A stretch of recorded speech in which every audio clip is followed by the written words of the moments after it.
दोस्तों, आज की कहानी का नाम है स्वर्ग का सेब। एक बार स्वर्ग से घोषणा हुई कि भगवान सेब बांटने आ रहे हैं। सभी लोग भगवान के प्रसाद के लिए तैयार होकर लाइन लगाकर खड़े हो गए। एक छोटी बच्ची बहुत उत्सुक थी क्योंकि वह पहली बार भगवान को देखने जा रही थी। एक बड़े और सुंदर सेब के साथ साथ भगवान के दर्शन की कल्पना से ही खुश थी। अंत में प्रतीक्षा समाप्त हुई। बहुत लंबी कतार में जब उसका नंबर आया तो भगवान ने उसे एक बड़ा और लाल सेब दिया।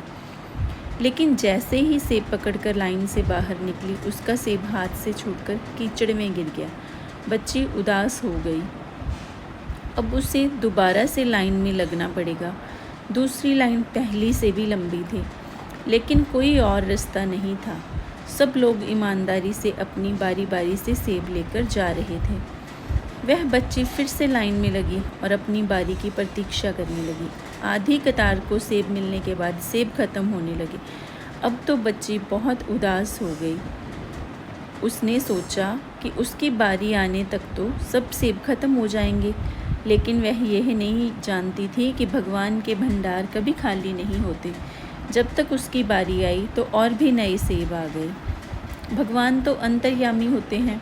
बच्ची के मन की बात जान गए। उन्होंने इस बार बच्ची को सेब देकर कहा कि पिछली बार वाला सेब एक तरफ से सड़ चुका था, इसलिए तुम्हारे लिए सही नहीं था, इसलिए मैंने ही उसे तुम्हारे हाथों गिरवा दिया था। दूसरी तरफ लंबी कतार में तुम्हें इसलिए लगाया क्योंकि नए सेब अभी पेड़ों पर थे, उनके आने में समय बाकी था, इसलिए तुम्हें अधिक प्रतीक्षा करनी पड़ी। ये सेब अधिक लाल, सुंदर और तुम्हारे लिए उपयुक्त हैं। भगवान की बात सुनकर बच्ची संतुष्ट होकर गई।